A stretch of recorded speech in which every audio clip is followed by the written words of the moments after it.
ये कहानी है एक ऐसे राजा की जो अपने आप को दुनिया का सबसे बड़ा मर्द समझता था, पर फिर कुछ ऐसा हुआ कि उसकी खोखली मर्दानगी धरी की धरी रह गई। चलिए शुरू करते हैं ये बेहतरीन कहानी। एक सनकी राजा हर रोज सुबह अपनी रानी को खड़ी कर उसकी नथ में से 100 तीर निकालता और पूछता, है कोई इस धरती पर मेरे जैसा और कोई भी वीर मर्द? रानी बेचारी कहती कि नहीं महाराज, आप जैसा वीर पुरुष और कोई नहीं। समय बीता। एक बार रानी की माँ रानी से मिलने आई। जब उसने रानी की हालत देखी तो उसकी आंखों में पानी आ गया। बोली, बेटी ये कैसी हालत बना रखी है, बिल्कुल सूखी लकड़ी के समान हो गई हो। तुम्हें कोई बीमारी है, कोई दुख दे रहा है, या फिर तुम्हें समय से रोटी नहीं मिल रही? आखिर बात क्या है? अब रानी कैसे अपनी माँ को अपना दुख बताती कि राजा हर रोज सुबह उसे खड़ी कर उसकी नथ में से 100 तीर निकालता है। हर तीर में उसका कलेजा बाहर आने को हो जाता है। अगर वो जरा सी भी हिली या राजा जरा सा भी चुका तो प्राण गए। पर जब माँ ने बार बार दबाव देकर रानी से पूछा, तब रानी बोली, क्या बताऊँ माँ, किसी चीज की कोई कमी नहीं, अन्न का भंडार भरा हुआ है, पीने को अच्छा पानी है। तो फिर बात क्या है बेटी? माँ ने इस बार जब रानी का हाथ पकड़ अत्यंत रुदन स्वर में पूछा तो रानी टूट गई और अपनी वेदना प्रकट करते हुए कहा, माँ तुम्हारे जमाई राजा मेरी नाक की नथ में से 100 तीर निकालते हैं, जिससे मेरा हृदय थर थर कांपता है। मेरी तरफ आता हुआ हर तीर मुझे अपनी जिंदगी का आखिरी तीर प्रतीत होता है। यही बात मुझे हर समय अंदर ही अंदर खाए जाती है कि आज तेरा आखिरी दिन है, आज तेरा आखिरी दिन है। बस माँ, इसी चिंता के कारण कुछ भी खाना पीना मेरे हलक से नीचे नहीं उतरता। रानी की माँ ने हैरान होते हुए कहा, ये तुम क्या कह रही हो बेटी, ये कब हुआ? रानी बोली, माँ ये मत पूछो कब हुआ, ये पूछो कब नहीं हुआ। राजा हर रोज सुबह मुझे खड़ी करके सबसे पहले मेरी नथ में से 100 तीर निकालते हैं, उसके बाद ही अपना दिन शुरू करते हैं। बोली, कुछ बोलते भी हैं? रानी बोली, हाँ माँ कहते हैं। है इस धरती पर मेरे जैसा कोई और मर्द? रानी की माँ कुछ सोचते हुए बोली, बेटी चिंता मत कर, कल वो जब ऐसा पूछे तो कह देना, दुनिया में मर्द बहुत, घर नहीं तो बाहर बहुत, घर से बाहर निकलो शेर को स्वा शेर बहुत। इतना कह रानी की माँ अपनी बेटी से विदाई ले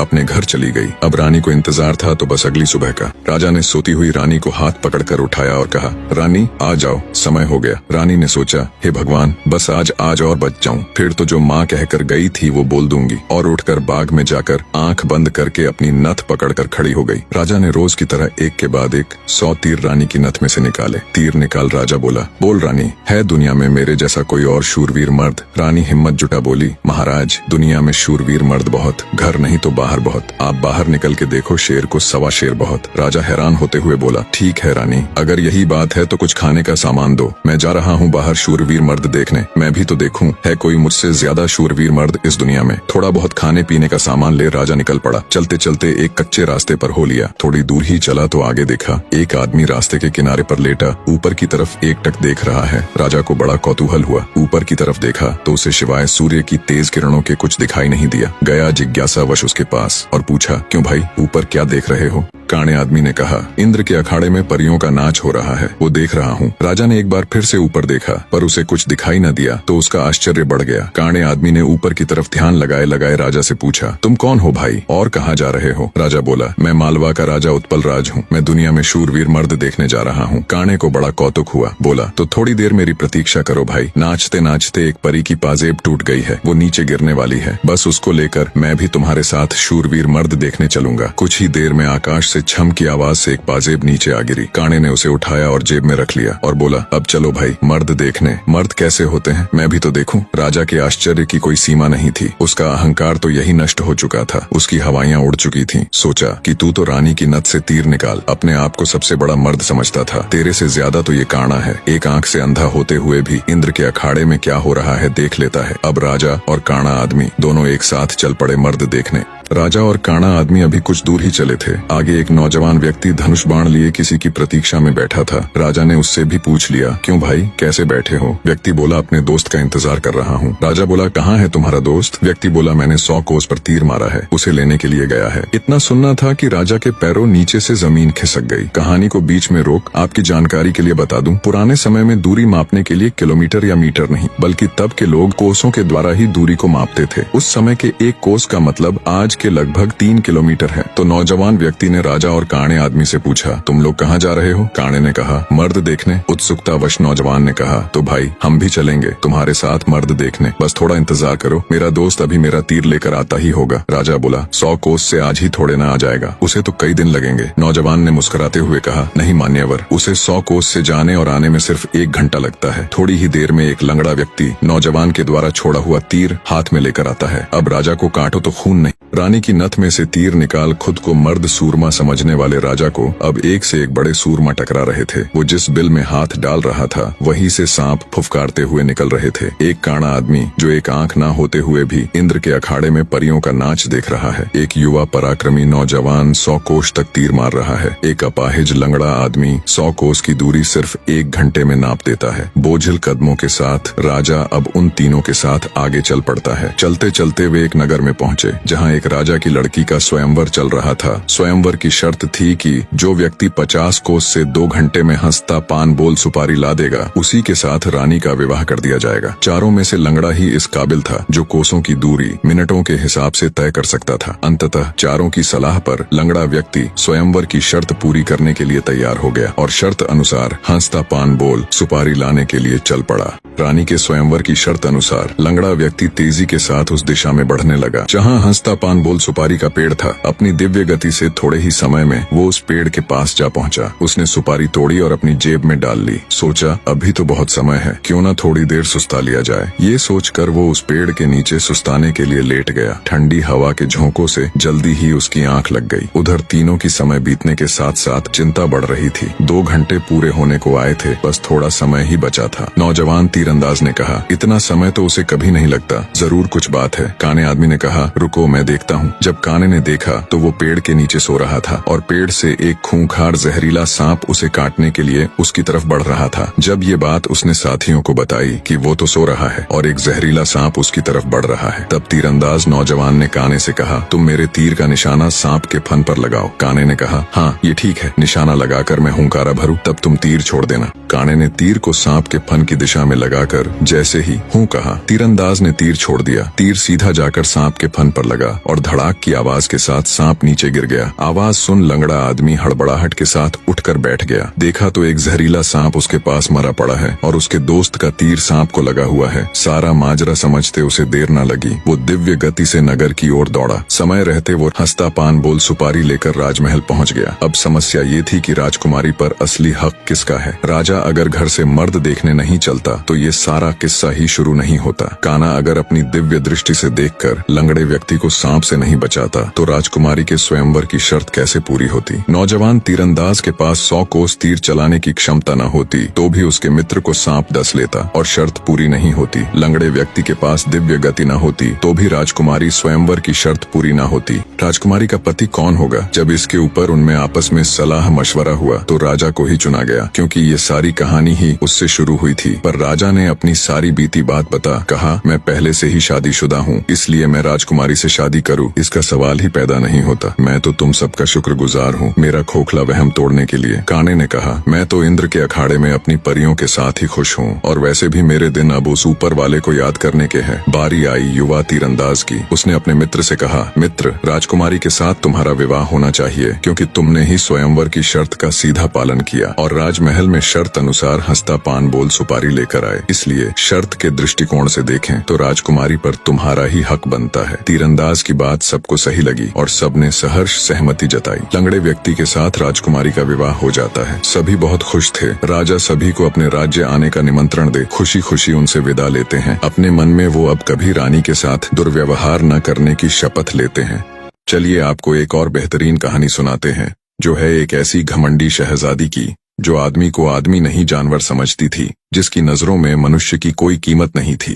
पर फिर कुछ ऐसा हुआ कि उसकी आंखें खुल गईं।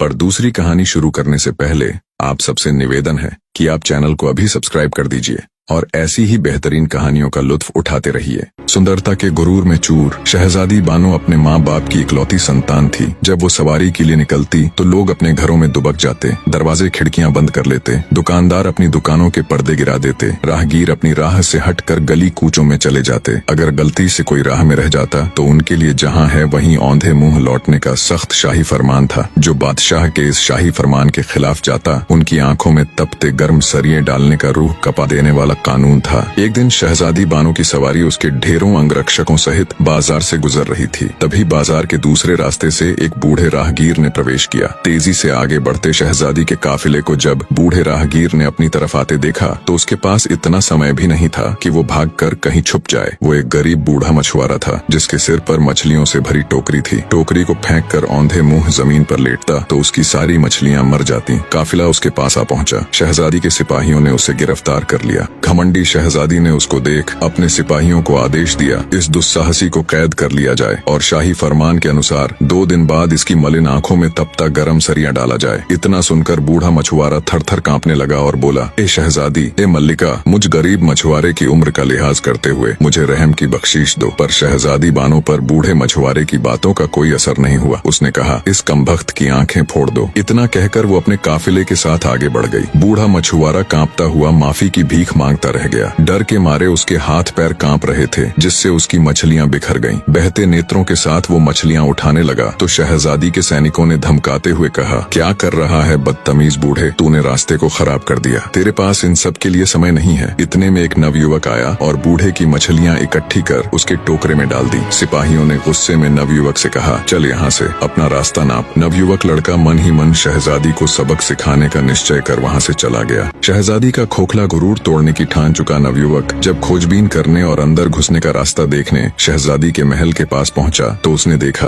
वहाँ बहुत कड़ा पहरा था। कदम कदम पर शहजादी के सिपाही उसके महल की पहरेदारी कर रहे थे। अच्छी तरह से ताक झांक कर वो सही मौके के इंतजार में वापस लौट गया। शहजादी अपने महल के चारों ओर इतना सख्त पहरा रखती थी। रात को जब वो सोती तो उसके कमरे में भी उसके खास पहरेदार पलंग के चारों ओर खड़े होकर उसकी निगरानी करते। फिर एक दिन शहजादी के दिल में पता नहीं क्या आया कि वो अकेली सोने को तैयार हो गई। इसी मौके की तलाश में नवयुवक बहुत दिनों से था। आधी रात को वो महल के सभी पहरेदारों को चकमा देते हुए शहजादी के कमरे में दाखिल हुआ। देखा शहजादी पूरे इत्मीनान से सो रही थी। पूरे कमरे में एक से बढ़कर एक शाही चीजें रखी हुई थीं। तभी उसकी नजर वहाँ रखे लाल पत्थर पर गई जिसकी चमक से पूरे कमरे में रोशनी फैली हुई थी। उसने चुपचाप वो हीरा उठाया और जिस रास्ते आया था उसी रास्ते महल से चला गया। शहजादी की नींद खुली और कमरे में अंधेरा देखा तो वो घबरा गई। घबराकर शहजादी बिस्तर से उठ खड़ी हुई और हाथों से टटोलते हुए घंटे से बंधी जंजीर तक पहुंची और जंजीर खींच दी। घंटे की जोर जोर की आवाज सुनकर शहजादी के नौकर चाकर उसकी बांदियां तुरंत उसके पास पहुंची। उधर बादशाह और मल्लिका भी घंटे की आवाज सुनकर उठ गए। मल्लिका ने बादशाह से कहा, हाय क्या हो गया मेरी बच्ची को, जल्दी से उसके पास चलो। बादशाह और मल्लिका जब शहजादी बानो के कमरे में पहुंचे तो उन्होंने देखा शहजादी के पास नौकर खड़े हुए कह रहे थे, मल्लिका, हमने किसी को यहाँ से बाहर निकलते नहीं देखा। बादशाह के पूछने पर शहजादी ने बताया कि अब्बा जान, कमरे में रखे हीरा लाल को कोई चुरा ले गया। बादशाह ने तुरंत सैनिकों को आदेश दिया कि जल्दी जाओ और देखो चोर अभी यही होगा। पर नवयुवक तो कब का वहाँ से जा चुका था। सुबह होते ही बादशाह ने पूरी सल्तनत में घोषणा करवा दी कि जो भी शहजादी के चोरी हुए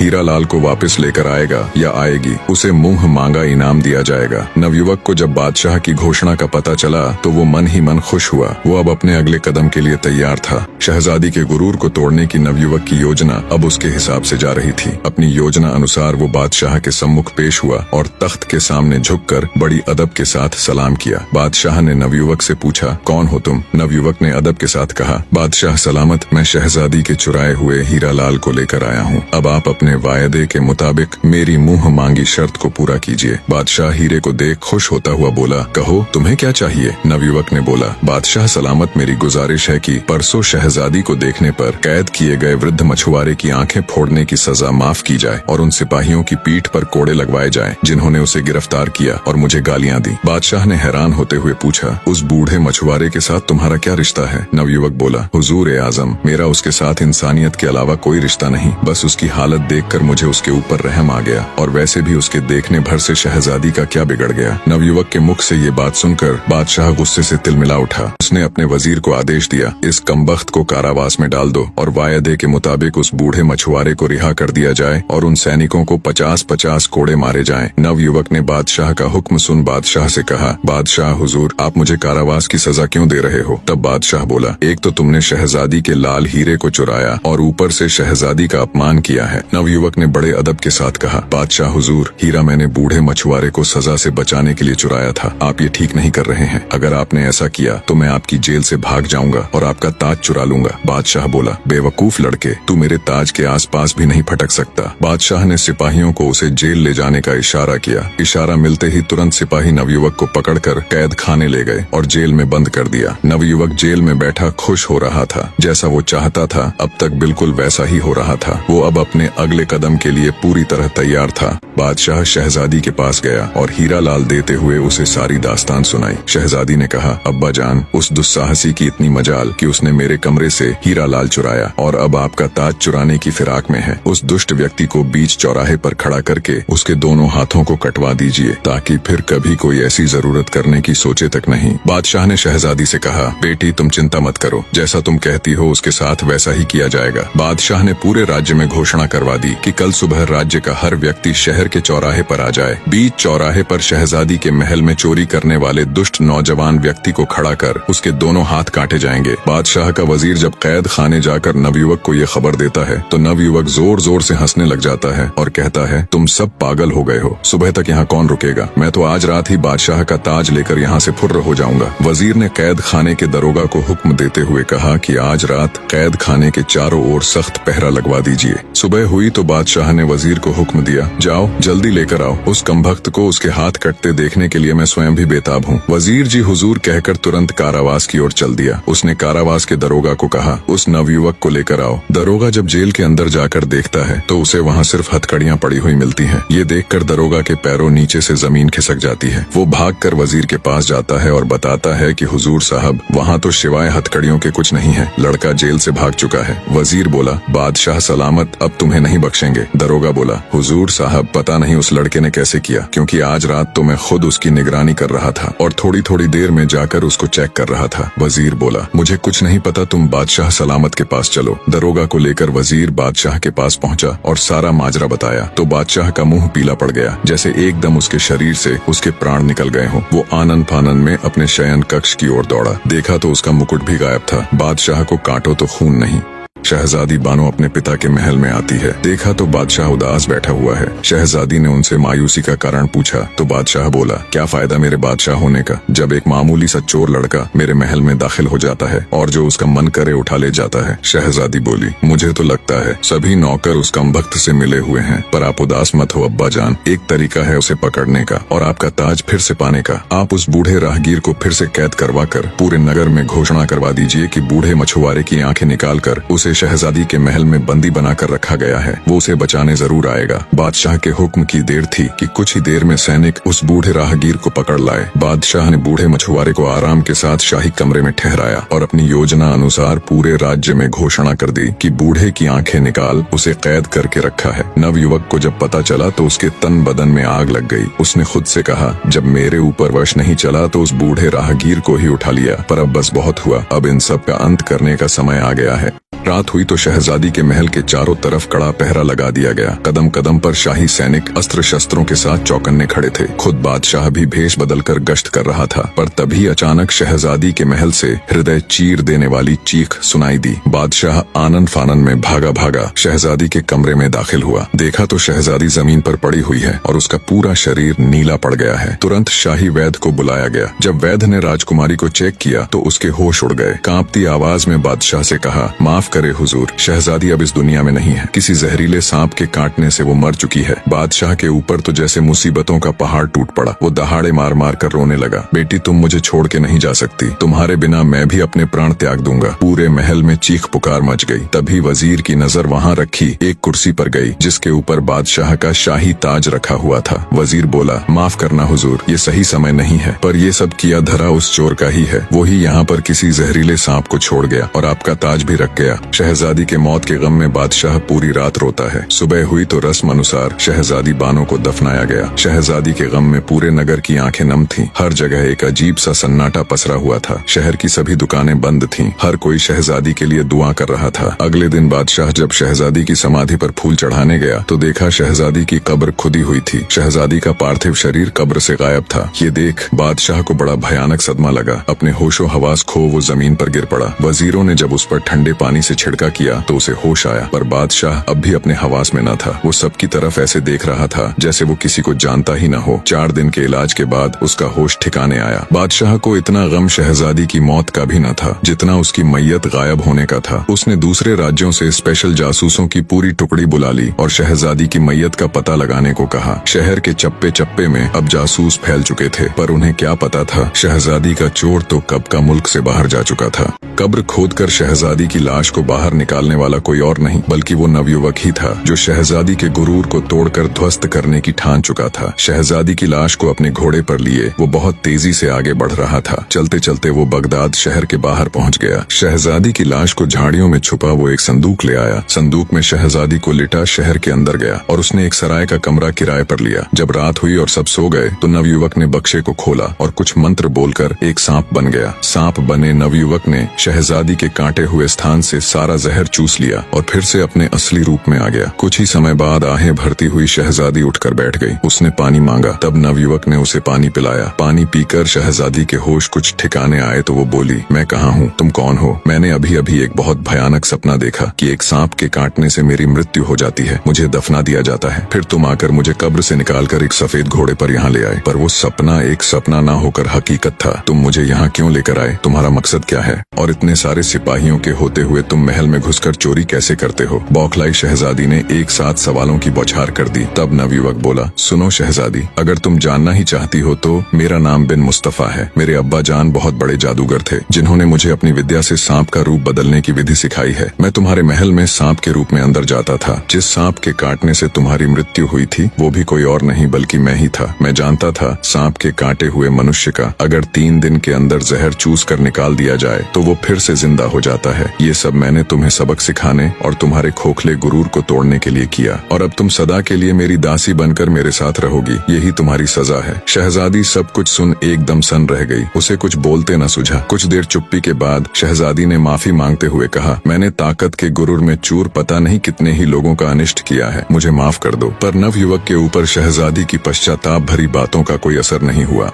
शहजादी को अपने घर लाकर एक बंदी या फिर ये कहे एक दासी की तरह नवयुवक रखने लगा। कुछ दिन तक तो शहजादी ने नवयुवक से मिन्नतें की कि वो उसे उसके पिता के पास छोड़ आए, पर नवयुवक को उसके ऊपर विश्वास न था। उसे लगता था शहजादी ये सब मजबूरी में और उसकी कैद से छुटने के लिए बोल रही है। समय बीतता गया। शहजादी अब अपना पूरा अहंकार त्याग कर एक पत्नी की तरह घर का सारा काम करती और नवयुवक की हर छोटी से छोटी बात का ख्याल रखती। धीरे धीरे नवयुवक के दिल में भी शहजादी के प्रति कठोरता की जगह नरमी ने ले ली। वो उसे चाहने लगा। फिर सोचा, मैं कहाँ एक छोटे से जादूगर का लड़का और वो मुल्क की शहजादी। फिर एक दिन ऐसा आया जब नवयुवक ने शहजादी को परखने के लिए घर पर अकेला छोड़ दिया और भागने का पूरा मौका दिया, और सोचा रात को जब लौटूंगा तब शहजादी मुझे मिल गई तो उसके सामने अपने दिल की बात कह दूंगा। रात तक का समय नवयुवक ने बड़ी मुश्किल से काटा। रात हुई तो वो धड़कते दिल के साथ घर की ओर चल दिया। उसके मन में ढेरों विचार एक साथ चल रहे थे। नवयुवक जब रात में घर आया तो उसने देखा शहजादी कहीं नहीं गई बल्कि रोजमर्रा की तरह अपने कामों में तल्लीन थी। आज पूरा दिन सोचने समझने और विचार करने के बाद उसने फैसला लिया कि शहजादी के साथ उसका कोई भविष्य नहीं है। उन दोनों के बीच प्रतिष्ठा और रुतबे की बहुत बड़ी दीवार है, तो वो उसे सही सलामत बादशाह के पास ही छोड़ आएगा। सुबह हुई तो शहजादी को लेकर वो बादशाह के पास गया। जब बादशाह ने अपनी बेटी को सही सलामत देखा तो उसकी आंखों से खुशी की अश्रुधारा बह निकली। उसने शहजादी को गले लगा लिया और ढेरों सवाल एक साथ दाग दिए। तब नवयुवक ने बादशाह से माफी मांगते हुए सारा किस्सा कह सुनाया। सब सुनकर बादशाह ने अपने वजीर को हुक्म दिया कि इसे अभी फांसी के तख्ते पर चढ़ा दो, पर शहजादी ने अपने पिता से कहा, नहीं अब्बाजान, इसने मेरा अहंकार नष्ट करने के लिए ये सब किया। अब मैं इसे अपने हृदय से अपना पति मान चुकी हूँ। अगर इसे कुछ हुआ तो मैं भी अपने प्राण त्याग दूंगी। बेटी के मोह में मजबूर बादशाह ने दोनों का निगाह करवा दिया। अब पहले जैसा कोई कानून नहीं रहा। प्रजा भी अब खुशी से रहने लगी। इधर शहजादी और नवयुवक भी एक दूसरे के साथ खुश थे।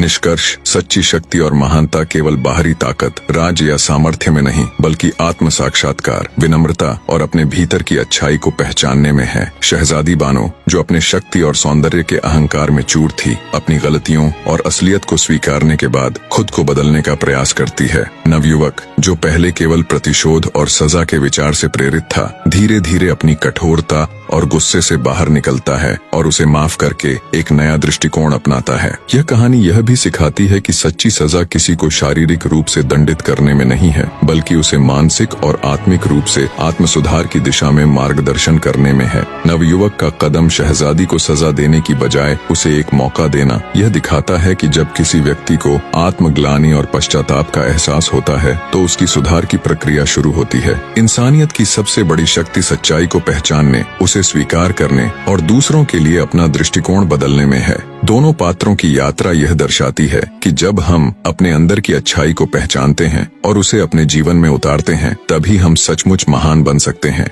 मेरी कोशिश है आज की इस भाग दौड़ भरी जिंदगी में आप सबको कुछ पल राहत देने की, आपको कुछ ऐसा दिखाने की कि कुछ देर आप सब भूलकर कहानी में खो जाए और कुछ समय आनंद का बिताने के साथ साथ कुछ बेहतरीन, कुछ जिंदगी में काम आने वाला सीख कर भी जाए, जिससे आपकी जिंदगी में सुख शांति आए, आप एक अच्छे मनुष्य बने। अगर अभी तक आपने चैनल को सब्सक्राइब नहीं किया है तो जल्दी से कर दीजिए और कमेंट करके जरूर बताइएगा कि आपको कहानी कैसी लगी। आपका किया गया हर एक कमेंट हमें और अच्छा करने के लिए मोटिवेट करता है। धन्यवाद मेरे प्रिय दर्शकों।